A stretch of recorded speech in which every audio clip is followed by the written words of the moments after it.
I believe there's some explanation for this universe, which you might call God. Elon Musk just proved everyone wrong, which is not unusual. But what he proved is what's interesting. The billionaire revealed the real image of Jesus, and this has left Christians in awe. Elon managed to show everyone that the images we used to think was Christ were actually not him. So if all the pictures and status that hung in churches weren't Jesus Christ, who are they? And what does the real Jesus Christ look like? All very puzzling questions which we will answer in this video, so join us. The puzzle of Christ's image. The truth is, the image of Jesus has been a very controversial topic for centuries. It has been followed by belief which is not really accurate. You can't believe that someone would look a particular way just because of what you've heard about the person. And that's why Elon Musk was able to stand out. He used fact and history and research to actually get a hold of the true image of Jesus Christ.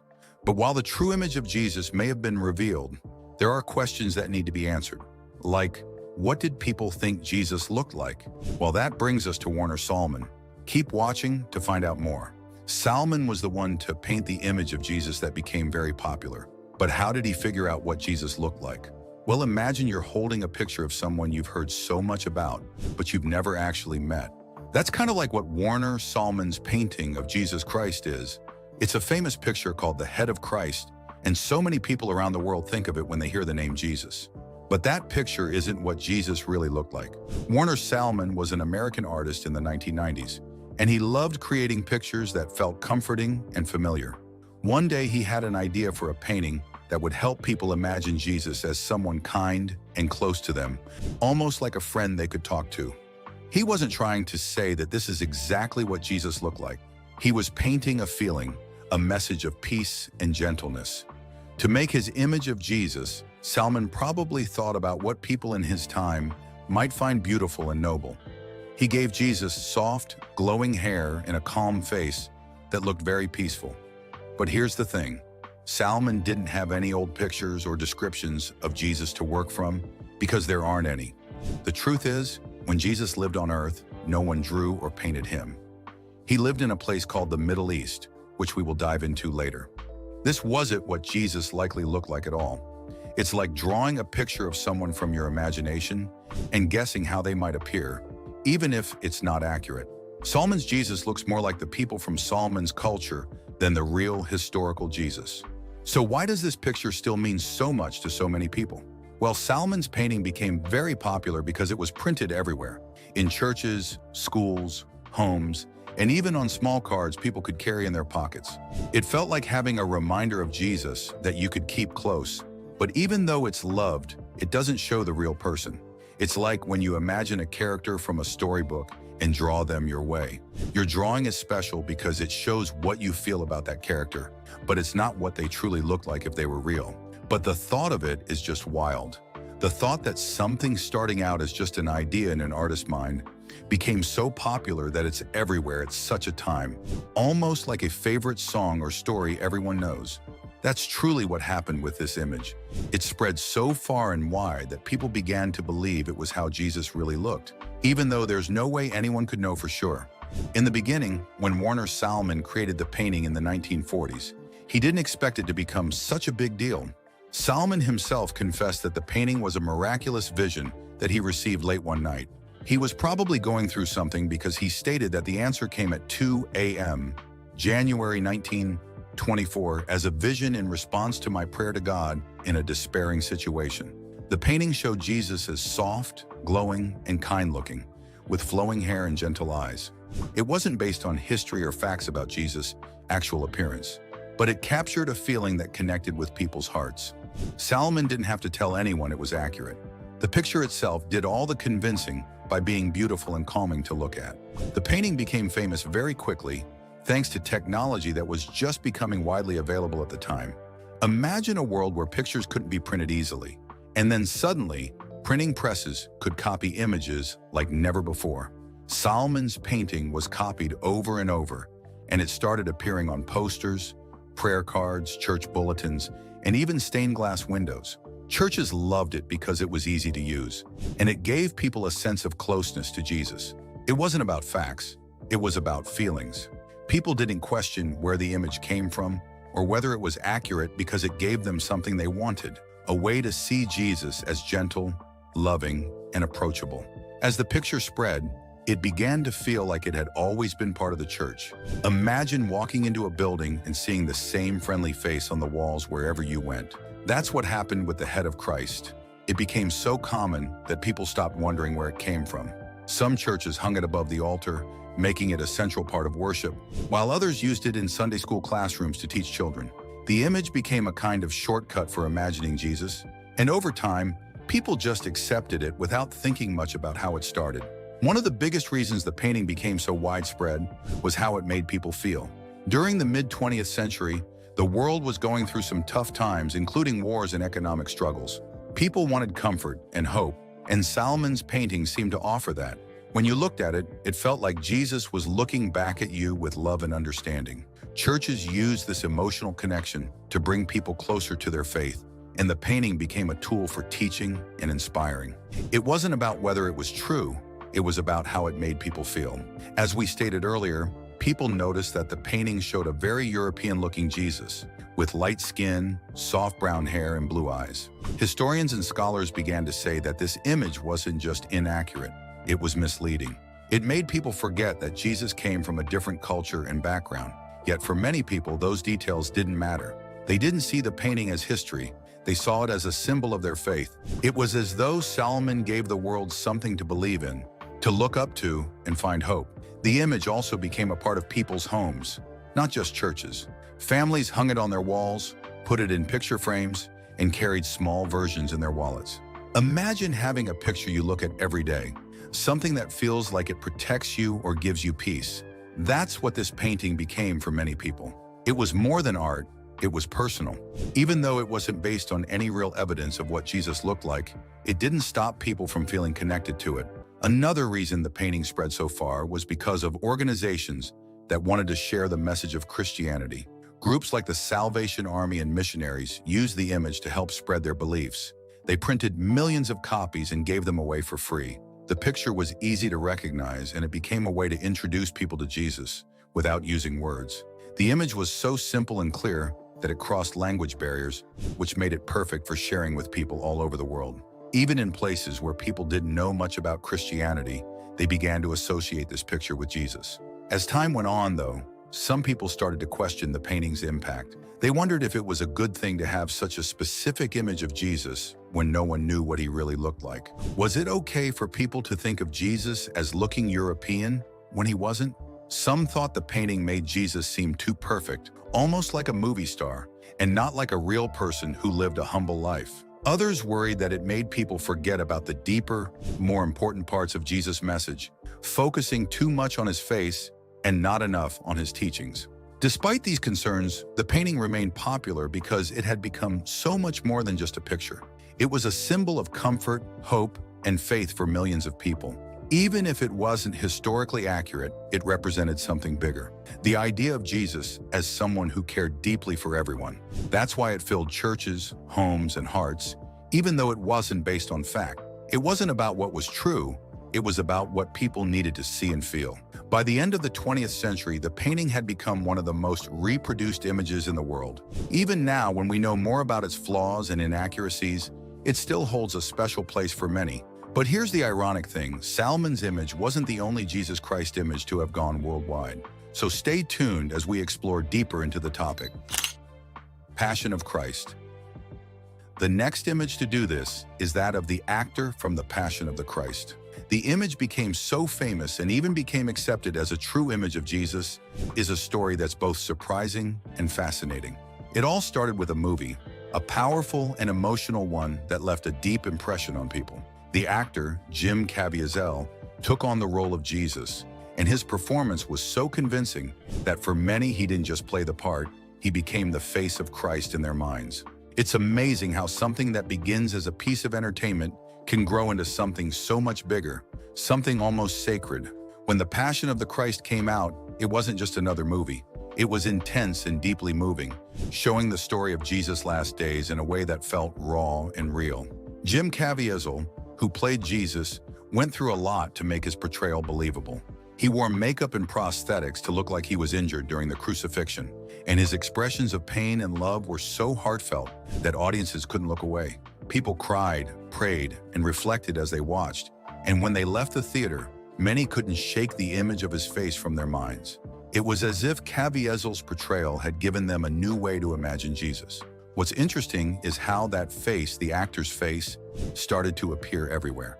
People printed still images from the movie and framed them as if they were actual portraits of Jesus. Some churches began to hang these pictures on their walls, and temples in other parts of the world followed, using the image as a symbol of faith and reverence.